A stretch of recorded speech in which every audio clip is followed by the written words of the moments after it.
നിയമന വിവാദങ്ങളൊക്കെ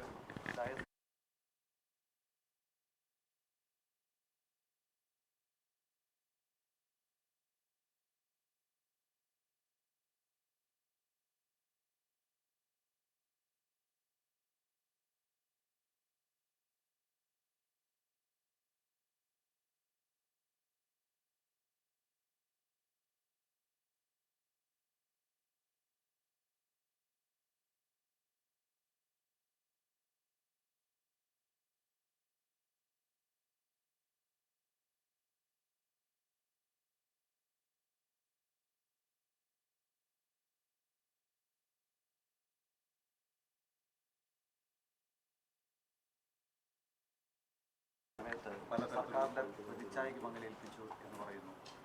അന്വേഷണം വേണമെന്ന് ആവശ്യപ്പെടുന്നു. എന്താണ് നേരത്തെ വേറെ എന്തെല്ലോ ചോദിച്ചല്ലോ.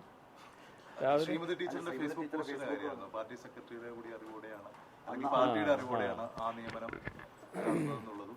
അത് ഞങ്ങളുടെ ഒരു സമ്പ്രദായം. സാധാരണ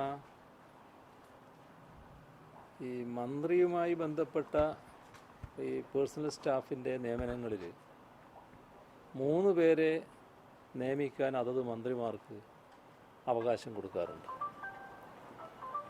അതിലൊന്ന് 2 ഡ്രൈവർമാരിൽ ഒരാളെ, പിന്നെ വീട്ടിലുള്ള ഫോൺ എടുക്കൽ, അത് വീട്ടിനകവുമായിട്ട് ബന്ധപ്പെടുന്ന ഒരു നിലയാണല്ലോ, അങ്ങനെയുള്ള ഒരാൾ, പിന്നെ വീട്ടിനകത്തുണ്ടാകേണ്ട കുക്ക്, ഈ 3 പേരെ മന്ത്രിക്കെടുക്കാം. ഇതാണ് ഞങ്ങളുടെ പൊതു നിലപാട്. അതായിരിക്കും ടീച്ചർ പറഞ്ഞിട്ടുണ്ടാകുക. അതിൽ ആരെ നിയമിക്കുന്നു എന്നത് പാർട്ടി തീരുമാനിക്കുന്നതല്ല, ബന്ധപ്പെട്ട മന്ത്രിയാണ് തീരുമാനിക്കുന്നത്. ടീച്ചറുമായി ബന്ധപ്പെട്ട ആ കാലത്തെ ആ പ്രശ്നത്തിൽ അവർ മകൻ്റെ ഭാര്യയെ നിശ്ചയിച്ചത് പാർട്ടിയോട് ആലോചിച്ചുകൊണ്ടായിരുന്നില്ല, പാർട്ടിയുടെ അറിവോടെയായിരുന്നില്ല. പാർട്ടി അറിയേണ്ട കാര്യമില്ല, അതാണ് യഥാർത്ഥ വസ്തുത. പിന്നീട് ഇത് പാർട്ടിയുടെ ശ്രദ്ധയിൽപ്പെടുന്നത് ഇവരെ ഈ പറയുന്ന മകൻ്റെ ഭാര്യയ്ക്ക് ഒരു പ്രൊമോഷൻ കൊടുത്തു. അപ്പോഴാണ് പാർട്ടിയുടെ ശ്രദ്ധയിൽപ്പെടുന്നത്. അത് അനുചിതമായ ഒരു കാര്യമായി കണ്ടുകൊണ്ട് അത് റദ്ദ് ചെയ്യുകയും ചെയ്തു. അതാണ് ടീച്ചർ പറഞ്ഞത്. നിങ്ങൾ പറഞ്ഞതിന് ശേഷം ഞാൻ ടീച്ചർ പറഞ്ഞത് ശ്രദ്ധിച്ചു. അത്രയും കാര്യങ്ങൾ ടീച്ചർ പറഞ്ഞിട്ട് തന്നെയുണ്ട്. അപ്പം അതിനകത്ത് വേറെ ആശയക്കുഴപ്പത്തിൻ്റെ പ്രശ്നമില്ല.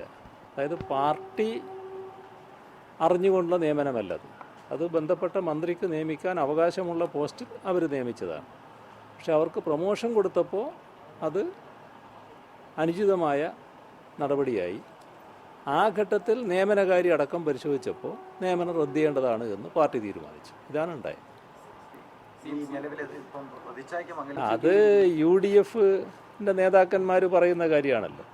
UDF അല്ല LDF, കോൺഗ്രസ് അല്ല CPIM. ഒരു സംശയമില്ല, ഇപ്പോൾ ഉയർന്നു വന്ന പ്രശ്നങ്ങൾ ഗൗരവമുള്ള പ്രശ്നങ്ങളാണ്. ആ ഗൗരവമുള്ള പ്രശ്നങ്ങളാണ് എന്നുള്ളത് കൊണ്ട് തന്നെ ഞങ്ങൾ കൂട്ടായി ചർച്ച ചെയ്യും, ഉചിതമായ തീരുമാനം എടുക്കുകയും ചെയ്യും.